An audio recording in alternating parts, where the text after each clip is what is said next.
दोस्तों नमस्कार। हमारे YouTube चैनल में आपका स्वागत है। दोस्तों, रफ़ी पे एक कंपनी है जिसमें कि आधार कार्ड से अंगूठा लगाकर पैसा निकाला जाता है। तो आइए हम जानते हैं कि इसका हम लॉगिन कैसे करें और इसका पिन कैसे बनाएं, पासवर्ड और पिन कैसे बनाएं, और उसके बाद इससे जो बैंक अकाउंट जोड़कर सेटलमेंट करके अपने खाते में पैसा IMPS करें एवं एक KYC होता है वो कैसे करें, इसके बारे में हम जानते हैं। इसके लिए हमने रफ़ी पे ऐप को खोल लिया है। खोलने के बाद में इसमें फर्स्ट आता है लॉगिन विथ RMN और आता है लॉगिन विथ पिन। तो फर्स्ट जब अगर हम लॉगिन कर रहे हैं, नया ID लिए हैं, किसी डिस्ट्रीब्यूटर से अगर हम ID लेते हैं तो हमारे पास ID तो मोबाइल नंबर का होता है और पासवर्ड हमारे पास OTP SMS द्वारा आ जाता है। तो फर्स्ट हमें लॉगिन विथ RMN करना है। इसको हमने ओके कर लिया। ओके करने के बाद इस ढंग से खुलता है। तो इसमें हमने अपना मोबाइल नंबर डालना है, डाल दिए हैं। उसके बाद में पासवर्ड डालना है,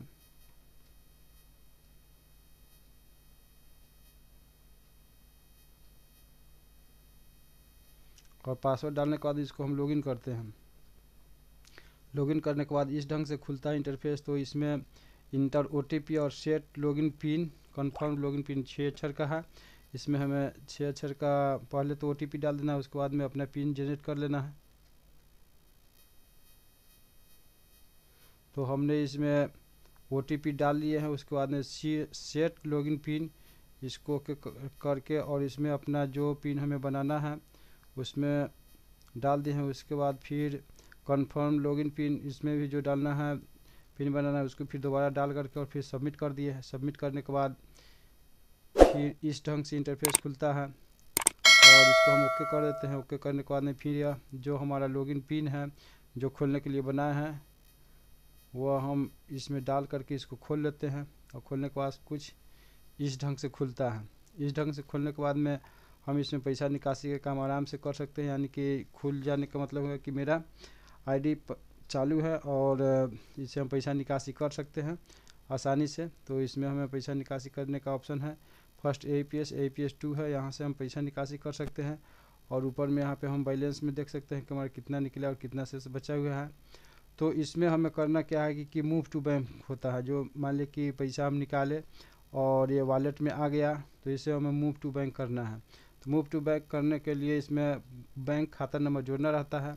तो इसके लिए इधर बाएं साइड में 3 को चिन्ह है, इसको हमने ओके कर दिया है। ओके करने के बाद में इस ढंग से आता है। इसमें हमें करना क्या है कि account details, transaction report, account details पर ओके कर देना है। इसमें अकाउंट डिटेल्स पर जैसे ही हम ओके करते हैं तो बैंक सेटलमेंट अकाउंट, इसको ओके करना है। इसको जब हम ओके करते हैं तो इसमें आता है खाता नंबर, इसमें ऐड करने के लिए इसमें देता है। तो ऐसे तो हमने इसमें पहले से खाता नंबर इसमें ऐड कर चुके हैं, लेकिन आपको बताने के लिए बता दे रहे हैं कि इसमें यहाँ पे खाता नंबर जैसे बैंक अकाउंट नंबर यहाँ डाल देना है। यहाँ पे सिलेक्ट बैंक, जो भी आपका बैंक हो, एक्सिस बैंक, PNB बैंक, उत्तर बिहार ग्रामीण बैंक, चाहे जो भी बैंक हो उसमें हमें सिलेक्ट कर देना है। उसके बाद में यहाँ पे हमें अकाउंट नंबर डाल देना है। जो भी डालना है अकाउंट नंबर मेरा है वो सही इसमें डाल देना है। उसके बाद इसमें हमारा IFSC कोड डाल देना है। IFSC कोड डालने के बाद में इसमें सबमिट को ओके करना है। सबमिट को जब हम ओके कर देते हैं तो इसमें से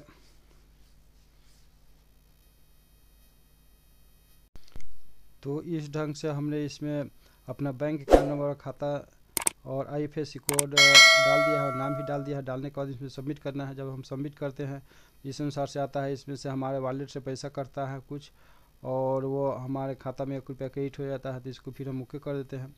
ओके करने के बाद में इस ढंग से आता है। इसमें कन्फर्म टू ऐड, इसको हम फिर ओके कर देते हैं। ओके करने के बाद में यह मेरा खाता नंबर अप्रूव हो गया और जमा इसमें ऐड हो गया कि हाँ इसमें मेरा पैसा जा सकता है। और इसमें से मेरे वॉलेट से 2 रुपया 3 रुपया कट करके और 1 रुपया खाता में भी मेरे चल गया कन्फर्मेशन के लिए। और हमें मैसेज भी प्राप्त हो गया कि हाँ मेरा पैसा वहाँ पे मेरे खाता में चल गया। इसका मतलब है कि वहाँ पे मेरा खाता नंबर सक्सेसफुल वर्क लोड हो गया है। उसके बाद हमें करना क्या है कि हमारे वॉलेट में जो पैसा आता है तो हमको उससे अपने खाता में मूव टू बैंक किस अनुसार से कहाँ से करना है ये जानते हैं। इसके लिए हमें बैंक सेटलमेंट इसको ओके कर लिया है, और इसमें ओके करने के बाद जिस भी खाता में मेरे को पैसा भेजना है उस खाता में इसमें सारा खाता का डिटेल्स इसमें मेरा आ गया, जितना भी खाता नंबर लोड है इसमें हम मैक्सिमम 10 खाता नंबर ऐड कर सकते हैं, और इस 10 खाता नंबर में से किसी पर भी हम पैसा डाल सकते हैं। और जब इसमें पैसा चला जाता है तो वहाँ से हम अपना जिसको ट्रांजेक्शन करना है कर सकते हैं। इसमें जितने भी हम खाता नंबर इसमें ऐड करते हैं तो इसमें डीएक्टिवेट यानी कि खाता नंबर हटाने का भी ऑप्शन दिया हुआ है। अपना ही नहीं किसी के खाता पर अगर भेजना है तो इसमें हम ऐड कर सकते हैं। ऐड करने के बाद में इसमें यह खाता नंबर जो भी ऐड होता है वो 1 तारीख को 1 तारीख किसी का खाता अगर हमें हटाना है तो उसे यहाँ से डीएक्टिवेट करके हटाया जा सकता है। ऐसे हमें जो ज़रूरत हो वही ऐड करें तो अच्छा रहेगा। इसके लिए अब हमने जो इसमें मेरा खाता नंबर ऐड है तो देखिए कि मेरे वॉलेट में पैसा है, तो हम इसको अपने खाता में कैसे भेजते हैं कहाँ से वो देखते हैं। तो हमने अपना खाता नंबर चूज कर लिया है कि जिसमें पैसा भेजना है, और इसमें एक है ऑप्शन आ रहा है नेफ्ट और IMPS। तो नेफ्ट कीजिएगा तो जब नेफ्ट पर ओके कीजिएगा तो पैसा डालिएगा तो वो लगभग 3-4 घंटा हमारे खाते में आने में लगता है, लेकिन उसमें 1 रुपया भी नहीं करता है। लेकिन IMPS से अगर हम करते हैं तो इसमें मेरा जो भी ट्रांजेक्शन होता है उसमें 5 रुपया करता है। 1 रुपये से लेकर के 25,000 तक 5 रुपये करता है, उसके बाद 10 रुपये करता है। तो IMPS करने के बाद एट ए टाइम पैसा चल जाता है, तो हम IMPS का ऑप्शन चूज किए इसमें, और IMPS करने के लिए हमने इसमें अमाउंट डाल दिया है, और डालने के बाद में इसको ओके पर ओके कर दिया है। फिर यह लिख रहा है ट्रांसफ़र, फिर इसको हम ओके पर कर दिए हैं। उसके बाद फिर यह लिख रहा है sure you want to transfer. इसके लिए कैंसिल, यानी कि यहाँ से हम अगर कैंसिल मार देंगे तो वो पैसा नहीं जाएंगे, लेकिन अगर हम इसको ओके कर दे रहे हैं तो फिर हमारे जो वॉलेट हैं जितना हम ट्रांजेक्शन कर रहे हैं उससे 5 रुपये ज़्यादा मांग रहा है, यानी कि वो ट्रांजेक्शन चार्ज मांग रहा है, वहाँ करके और ओके कर देते हैं। तो यह प्लीज़ वेट लिख रहा है, और यह इस अनुसार से हमारे खाते में सक्सेस लिख दिया, यानी कि हमारे खाते में पैसा चला गया और यहाँ से मेरे वॉलेट से पैसा कट गया। जैसा कि हम देख रहे हैं हमारे पास मैसेज भी आ गया है। और इस ढंग से देखिए कि मेरा बैंक सेटलमेंट यानी मेरे खाता में मूव टू बैंक पैसा हो गया है। अब यह तो मूव टू बैंक की बारी हो गया। इसके बाद हमें इसमें एक छोटा सा KYC करना है। जो भी लोग नए जो ये ऐप लेते हैं तो उसमें तो फर्स्ट तो KYC करके आपका ये ऐप चालू हो गया, लेकिन देखिए कि AEPS जब हम खोलते हैं तो इसमें 4 ऑप्शन हैं। तो आप जब खोलिएगा तो आपका KYC नहीं हुआ रहेगा तो उसमें 3 ऑप्शन देगा, कैश विड्रॉल, बैलेंस इंक्वायरी और मिनी स्टेटमेंट। इसमें चौथा ऑप्शन है आधार पे। तो आधार पे चालू करने के लिए आपको क्या करना होगा कि इसके लिए एक छोटा सा आपको KYC करना पड़ेगा।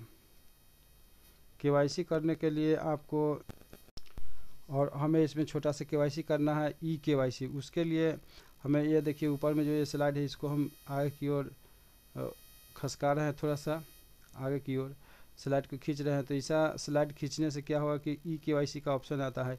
इस eKYC को हम ओके कर लिए हैं। ओके करने के बाद में इसमें 2 तरह का eKYC लिख रहा है, एक ICICI eKYC, एक RBL eKYC। तो हमें ICICI eKYC को करना है। इसके लिए हमें ICICI eKYC को ओके कर लिया है, और इसमें मेरा मोबाइल नंबर और पैन नंबर पहले से ऐड किया हुआ है। इसमें हमें डालना है केवल हमारा अपना आधार नंबर। तो आधार नंबर इसमें हम डाल देते हैं।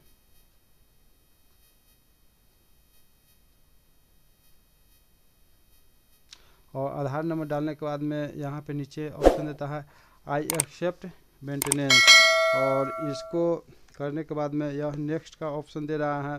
तो इसमें हमें क्या करना है कि मंत्रा या मॉर्फो जो भी हमारा डिवाइस है उसको इसमें लगा लेना है अपने मोबाइल में, और लगाने के बाद में तब नेक्स्ट है उसमें हमें ओके कर देना है। जिससे हम नेक्स्ट ओके करते हैं तो eKYC वेरीफाई ऑलरेडी वेरीफाई लिख रहा है। अगर आपका वेरीफाई नहीं होगा तो इसमें ऑप्शन आएगा आगे, और वहाँ पे आपको मंत्रा मॉर्फो या जो भी आपका डिवाइस है वो सेट करके और बोलेगा आगे ओके करने के लिए, स्कैन करने के लिए। तो आप मंत्रा मॉर्फो पे अपना डिवाइस पे हाथ उंगली रख देते हैं और वहाँ से आपका KYC हो जाता है, और उसके बाद आपका यह KYC पूरा हो जाता है। KYC पूरा होने के बाद में आप देखेंगे कि आप में कैश विड्रॉल, बैलेंस इंक्वायरी और मिनी स्टेटमेंट के साथ आधार पे भी आ जाता है। आधार पे फैसिलिटी रहने से फ़ायदा ये होता है कि मान लीजिए किसी भी व्यक्ति का अगर हम पैसा निकासी कर रहे हैं और उस समय उनका लिमिट ख़त्म हो गया, यानी कि किसी बैंक का लिमिट रहता है एक दिन में 10,000, एक बार निकासी आधार पे से या 2 बार या 3 बार AEPS से, तो उसका अगर उससे ज़्यादा अगर पैसा निकालना है, अगर 50,000, 1 लाख निकालना है, तो उसके लिए आधार पे ऑप्शन पे हम जाएंगे और वहाँ से आसानी से हम 50,000, 1 लाख तक इसमें विड्रॉल किया जा सकता है और वहाँ से हम विड्रॉल कर लेंगे और इस अनुसार से मेरा कमाई भी हो जाएगा और अगले जो ग्राहक है उनका भी काम हो जाएगा। Thank you.